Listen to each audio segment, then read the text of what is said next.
definitely do serve a great and awesome God. He woke each and every one of us up this morning, started us on our way, allowed each and every one of us safe traveling grace to be in the house of the Lord. How y'all feeling this morning? It is such an honor and a privilege to be with you all this morning. Talk about an introduction. I got a little worried for a second. I'm like, they better kick us out of here. Talking about alphas. You know, even God said he is the Alpha and the Omega. So, you know. Yeah. But I just want to thank you, Pastor Johnson, for the opportunity to speak this morning. And I appreciate each and every one of you for being here. You could have been anywhere else this morning, but you all are here in the house of the Lord. So I thank you. Just a real quick plug before I go into my message. We are 86 days away from the election. But who's counting? Which is November 5th. And we are 58 days from when early voting starts, which is October the 8th. So just want you to make sure you are checking your voter registration status, making sure your information is correct. I know there were some voters that were purged and removed from the voter rolls. So just make sure that isn't you. The last day to register to vote or to change anything on your voter registration form is October the 7th. You know, we all know this, but your vote is your voice. And you must make sure that your voice is heard this election. It's a lot at stake. So just make sure that you are doing your research on the candidates and also the issues as well. So on to the message. So today is Back to School Sunday. And as you can see, I dressed for the occasion. I was in the parking lot and somebody said that I looked like a teenager. I take that as a compliment. So to God be the glory. But, you know, I just keep asking myself, where did the summer go? It just seems like yesterday when school was let out and now we're back in session with school. You know, I remember when I was a kid, I couldn't wait to be an adult. And boy, has time flown by. Now I'm telling time to slow down. And if anything, I wish I can go back because these bills are definitely building right now. So I just hope that time could slow down. But, you know, as we begin this school year, we must continue to pray for our students, our educators, administrators, and all of the support staff in our schools, the custodians, food service workers, those who don't get the recognition that they deserve. We must continue to pray for them. As I've heard before, and I'm pretty sure you've heard it, and many of you have said it as well, these schools aren't like how they used to be. Now, we can point the finger on why that may be the case. And I'm going to get to that in a second. But one thing that I do know is that prayer changes things. I think I got to say that again. Prayer changes things. It was prayer that got us all here today. It was prayer that made a way out of no way. And it was prayer that despite what things may have looked like, God always provided, and he has the final say. So my point is, we must continue to pray. Our students need it. Our teachers need it. And most importantly, our community needs it. There's nothing that prayer can't change. To those that are heading back to school, and even to those who are considering going back to school, I am reminded of a quote from B.B. King that says, I don't know much about his music, but I like this quote. That was before my time. But the quote says, the beautiful thing about learning is that no one can take it away from you. The world can take everything away from you, your cars, your homes, your jobs, your money. But one thing that you must not let it take away from you is your mind. Every day we must strive to learn something new. A day where you didn't learn anything new is a day that was wasted. The Bible even says in Proverbs 18:15 that an intelligent heart acquires knowledge, and the ear of the wise seeks knowledge. And it is important because on the flip side, the Bible says in Hosea 4:6 that my people perish for the lack of knowledge. It's important that we know what's going on. We must seek out information. And look, I understand that everyone is concerned about what's going on in Washington. You know, we see it all on the news. We see it all on our social media feeds. But I'm here to tell you that people need to start paying more attention to their state houses, in their city halls, in their communities. You know, when someone asks, how did we get here? Well, there are many ways in which we got to where we are today.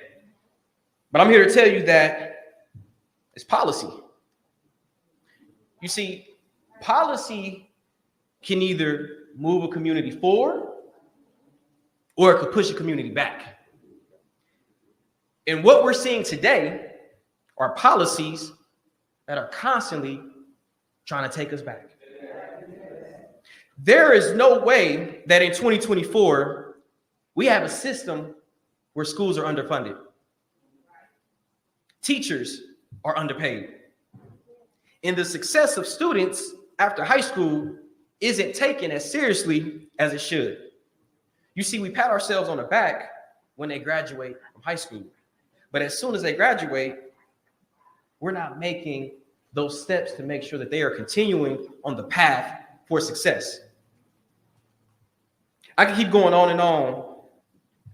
You know, there's no reason why in 2024, wages have stayed the same, and yet the cost of living has continued to rise.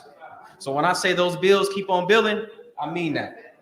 There's no reason why people should have to live in fear, wonder if they're going to be safe in school, safe in church, or even safe at the grocery store.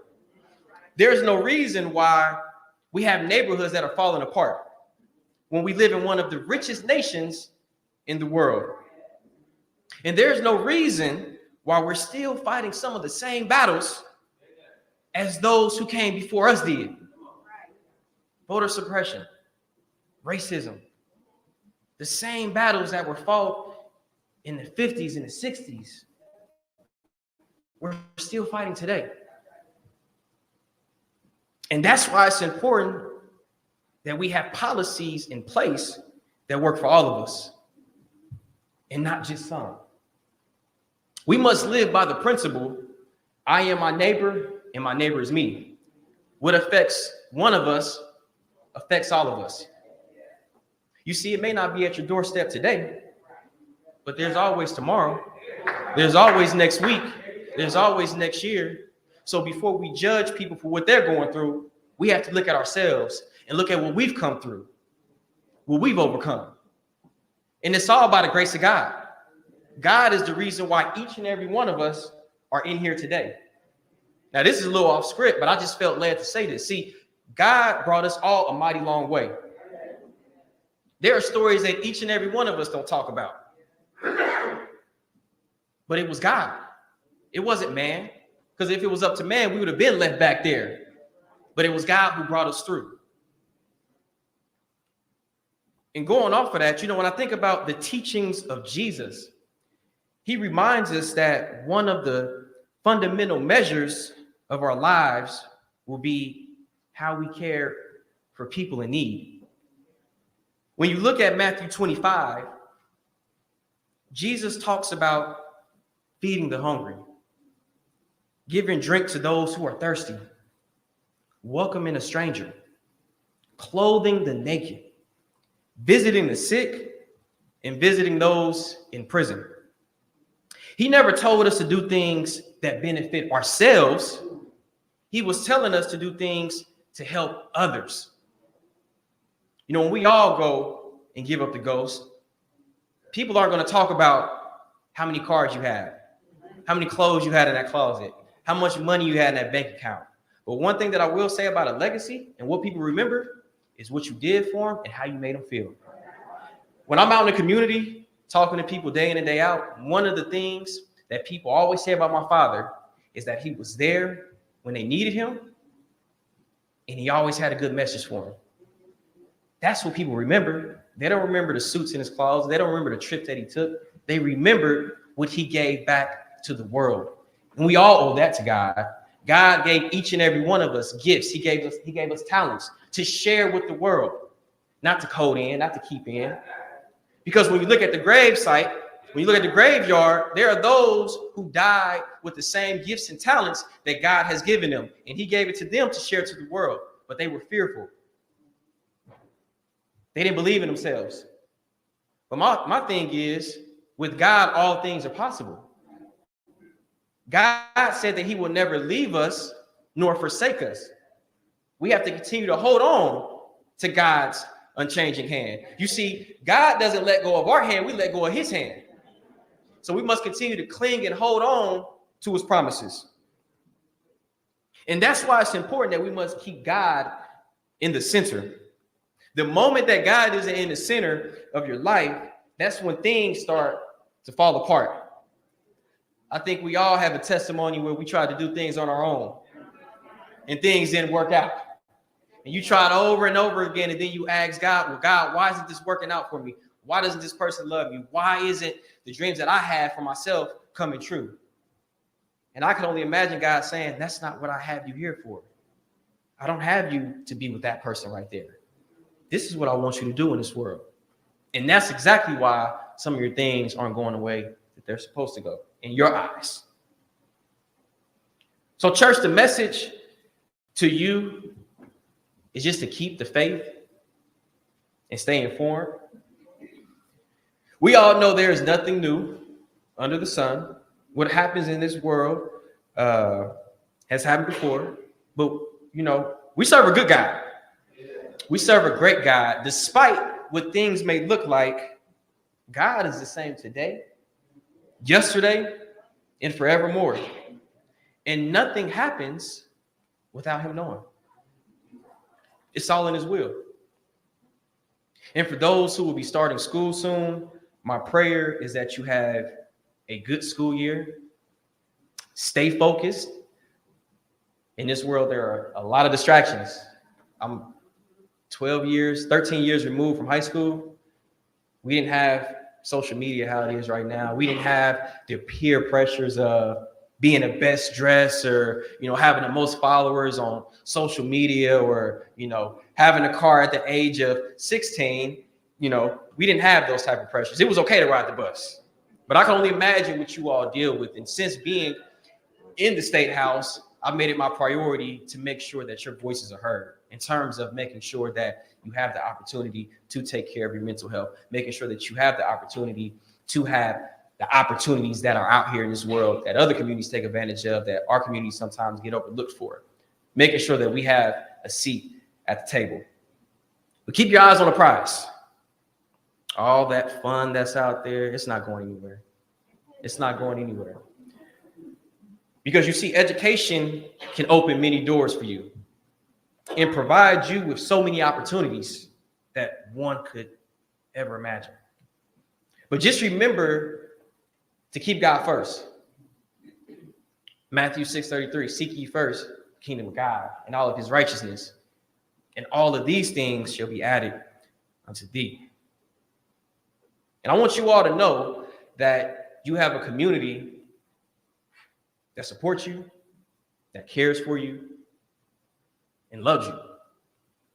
And we are counting on you to succeed. You have to be better than what the generation that came before me. You have to be better than my generation. You have to take it a step further. You have to be better than us.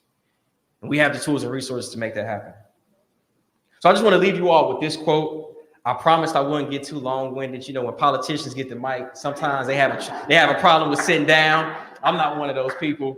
But I want to just leave you all with this quote from Nelson Mandela.